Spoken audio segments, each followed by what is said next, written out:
지난주 보험상품 사업비 및 수수료 개선을 위해 열린 공청회 자리에서 김용범 금융위원회 부위원장은 과도한 보험 사업비를 고수하면 보험 시장은 소멸한다라며 보험 사업비에 대해서 칼을 빼들었습니다. 윤석권 금융감독원장은 취임 때부터 보험사와의 전쟁을 선포하기도 했는데요. 당국이 이렇게 질타하는 보험 사업비의 문제가 무엇인지 오늘 이슈플러스에서 알아보겠습니다. 스튜디오에 보험연구원 정원석 박사와 금융팀 이하라 기자 나와 있습니다. 안녕하세요. 안녕하십니까. 네. 우선 이 기자, 이 당국에서도 질타하고 있는 보험 사업비가 대체 어떤 겁니까? 사업비는 크게 계약 체결비와 계약 관리비로 나뉩니다. 계약 체결비는 쉽게 말해서 새로운 고객을 모집하는 데 드는 비용인데요.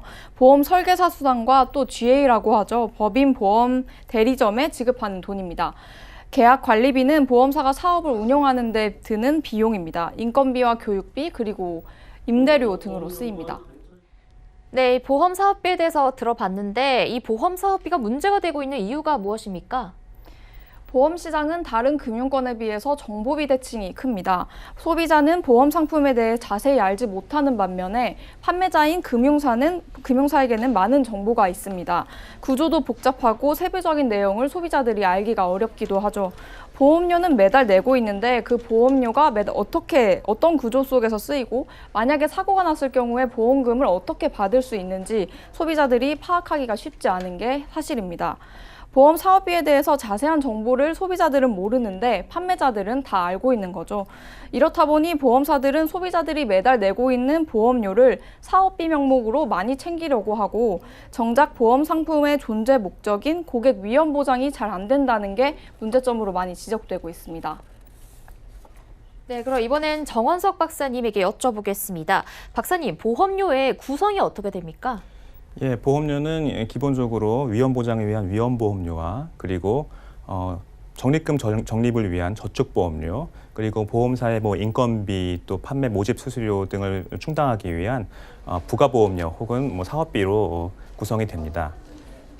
네, 그러면 이 사업비가 보험료에 포함이 되는 거잖아요. 그러면 네. 보험사에서는 그 전체 보험료 중에 사업비를 몇 %까지 책정을 합니까? 예, 기본적으로 보험회사는 사업비를 자율적으로 책정할 수 있게 해놓았습니다. 그런데 그 비용을 지출을 하고 계약자께서 보험을 해지하실 때 그때 보험 적립금의 일정 부분을 공제하고 남는 부분을 돌려드리도록 하고 있고요. 법에서는 그래서 그런 해지를 너무 많이 할 수 없도록 하기 위해서 표준 해약 공제액이라는 제도를 해놔서 그래서 그 비용 이하로 공제를 하도록 해놓았습니다. 네, 보험사가 그 수익을 내는 방법이 두 가지가 있다고 합니다. 이 기자 어떻게 됩니까? 네, 크게 두 가지인데요. 보험 차익과 그리고 사업비입니다. 보험사들은 유능한 계리사를 고용을 해서 사고율을 정확하게 예측을 해야 합니다. 예를 들어서 보험사가 암보험 상품을 팔았을 때 그중에 몇 명이나 나중에 이제 암에 걸려서 보험금을 줘야 할지 계산을 정확하게 해야 된다는 거죠. 보험료를 그렇게 해서 책정한 뒤에 상품을 팔아야 합니다. 보험사 계산보다 환자가 줄면 보험사는 이익이 생기는 거고 생각보다 환자가 많아서 보험금을 많이 지급하게 되면 보험사가 손해를 봅니다. 거기서 생기는 차익을 보험 차익이라고 하는데요. 미래 질병이나 사고율을 정확하게 예측을 해서 보험 차익을 챙기는 것은 보험사의 본질적인 경쟁력입니다. 금융당국이 문제를 삼는 것은 이 보험 차익이 아닙니다. 보험 차익을 많이 챙길 수 있는 보험사는 실력이 있는 보험사죠. 문제는 그렇지 못한 보험사들입니다. 불안전 판매라고 하죠. 상품은 별론데 설계사들이 상품이 좋은 척 포장을 잘해서 판매하는 사례들, 그리고 유명한 연예인을 고용을 해서 광고비에 너무 많은 돈을 쓰는 것도 문제로 지적되고 있습니다. 네, 그러면 이 보험 사업비가 커지면 어떤 문제가 생기게 되는 걸까요? 네, 보험의 사업비가 커지게 됐을 때 이게 이제 특히 보장성 보험 같은 경우에 보험의 사업비가 올라가는 것만큼 모집 수수료가 많아지는 경우가 있는데요. 사실 수수료 자체가 올라가는 거에 자체 크게 문제라기보다 그렇게 됐을 경우에 보험을 파시는 분들이 이제 보장성 보험을 더 팔려는 유인을 갖게 되고요.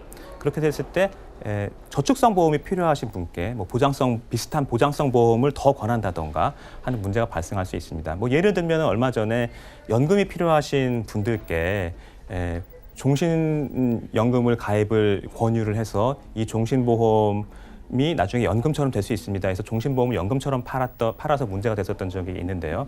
그런 것처럼 수수료가 더 많은 상품을 팔려는 유인을 갖게 돼서 그래서 정확한 정보 전달이 좀 어려워지고요.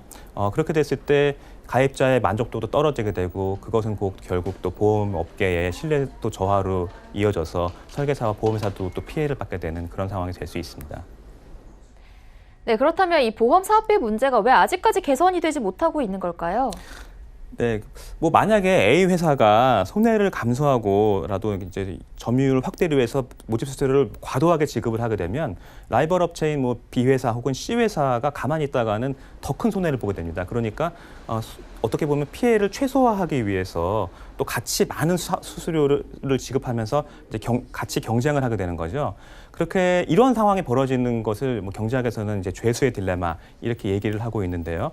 이렇게 수수료 경쟁이 격화될 경우에 이제 모집 질서가 문란해져서 소비자에게 정확한 정보 전달이 되지 않고 이런 부분들은 아까도 말씀드린 것처럼 결국 소비자와 보험회사 그리고 설계사 모두의 피해로 이어지게 되고요. 또 장기적으로는 이렇게 수수료 경쟁으로 인한 손해를 결국에 가서는 어느 순간에 메꿔야 되기 때문에 장기적으로는 보험료가 올라갈 수 있는 그런 문제점이 있다고 할 수 있겠습니다. 네, 현재 당국에서도 이 사업비 문제에 대해서 경고를 하고 있는 만큼 뭔가 제도적으로 개선을 할 수 있는 방법은 없을까요? 예, 그래서 이러한 과도한 수수료 경쟁을 막고 정확한 정보 전달이 될 수 있게 하기 위해서 공청회에서 제가 발표했던 내용은 그래서 올바른 정보 전달을 위해서 보장성은 보장성으로 판매되고 저축성은 저축성으로 판매될 수 있도록 하자라는 큰 원칙을 제시를 했고요.